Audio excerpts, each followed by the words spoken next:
Hi guys, Jen here. For today's meditation, I'd like us to think about going the extra mile. And that really means doing unto others more than they would ever think of doing unto us. The gist of Matthew 5 verses 38 through 48 are about loving your enemies and praying for those who persecute you. Mark 12 verses 28 through 34 are all about those greatest commandments. Love God and love each other.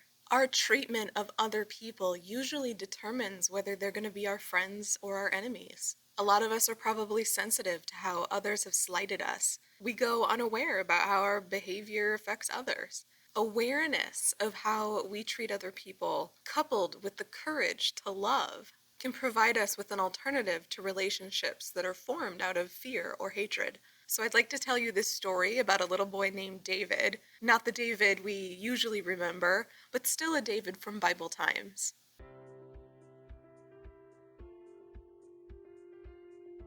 So there was this great road that stretched for miles and miles, and both directions were crowded. Groups of people walked this road, heavy laden donkeys, trains of camels with giant packs on their back are passing by. This boy named David is standing by the side of the road watching everything with eager eyes. Someday I'll follow this road on and on, he thinks to himself.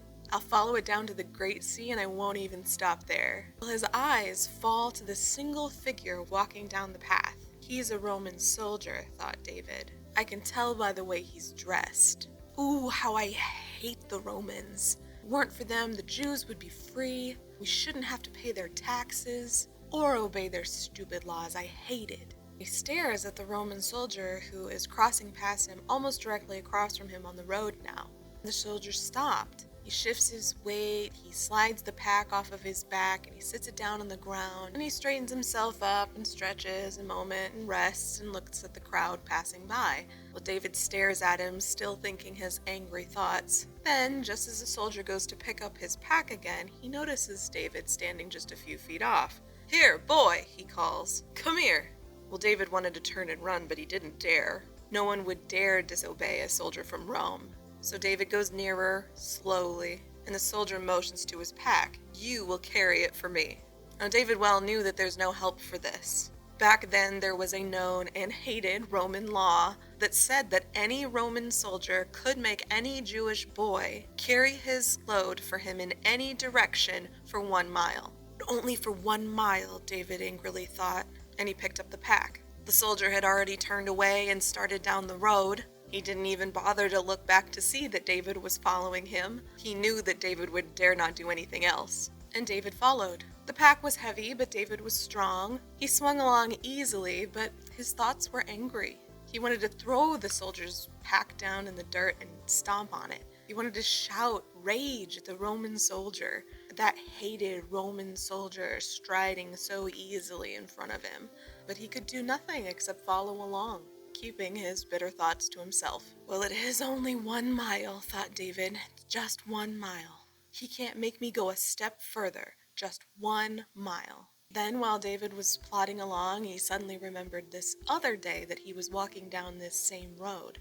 He had gone out a little ways from the city with his friends in order to find this teacher that he had heard of. They found him on a hillside among a crowd of people, and David had stopped with the others to listen to what he had said. It makes me think of him now, thinks David to himself. The other part of his mind was still repeating the same thing. 1 mile, 1 mile. Of course, he remembers suddenly. The master used those very words. What was it he said about 1 mile? And he walked on, frowning, thinking for a moment before he could remember. Then he said the words to himself. "Whoever shall compel thee to go 1 mile, go with him 2. That's what he said, thought David. David hadn't paid very much attention to it at the time. He remembered now other things that the master had said, like love your enemies, do good to them that hate you. Then once again David found himself repeating the strangest words of all. Whosoever shall compel thee to go 1 mile, go with him 2. Does he mean like now? David thinks. But why? Why should I go with him more than 1 mile? David was so busy thinking about this that he hadn't even noticed the soldier had stopped in front of him. He almost ran into him. "You have come a mile," said the soldier. "Give me the pack." "I will go on," said David, and he didn't know why he said it. It has not seemed far. I'm not tired." The Romans stared at him in surprise, and for the first time, David really looked into his face. He saw that the soldier was very young. He saw, too, that he was very, very tired, in spite of the straight, soldierly way that he walked. "You've come a long way," said David. "Yes," said the soldier, "a weary way of many miles." "Have you far to go?" "I go to Rome." "So far," said David. "Then let me carry your pack another mile. There's no one here to take it. Another mile will be nothing." So they went on.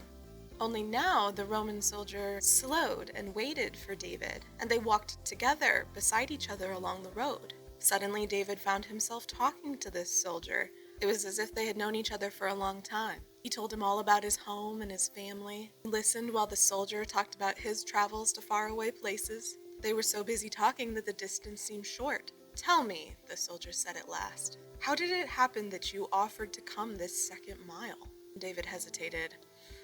"I hardly know. It must have been something that the master said, I think." Then he told that soldier all about what he had heard and all about the master's teachings. "Strange," said the soldier thoughtfully. "Love your enemies. That's a hard teaching. I should like to know this master." They had now come to the top of the hill at the end of the second mile. David looked back along that long road toward his home. "I must go back," he said. The soldier took his pack and shouldered it again. The two clasped hands. "Goodbye, friend," said the soldier. "Goodbye, friend," said David, smiling up into the soldier's eyes. As David wandered back down the road toward home, the master's words kept rolling over and over in his head. "Whoever shall compel thee to go 1 mile, go with him 2. As he repeated the words, he found himself adding to them with great joy. "It works! There's something in it. I walked 1 mile behind an enemy. I walked a second mile and found a friend." This teaching of Jesus is exactly where that old saying comes from, "Go the extra mile." This story happened to be about enemies. Poor David literally had to love someone who persecuted him. But really, this lesson goes for loving all people. If somebody asks you for help, go the extra mile. Go above and beyond your love for someone, your care about someone, not in a hopefully if I help them I'll get a favor back kind of way. This week I saw on Facebook one of our friends, Chris, sharing about how her car battery had died, and her neighbor came over and not only took that battery out of her car to replace it, but went and purchased her a new one, brought it back home, put it in, and now Chris is on her way. That person really went above and beyond to help. As we go the rest of this week, think about what it is that compels us to love others. Think about all of that love that Jesus had to pour out on an entire nation that was persecuting him. Think about all the forgiveness of all the apostles for all of the Romans and law that faced them in opposition of what it is they needed to do. If you find someone compelling you to help them this week, think about walking on. Think about what they need. Change the world with love, one step at a time. Thanks, guys, and God bless.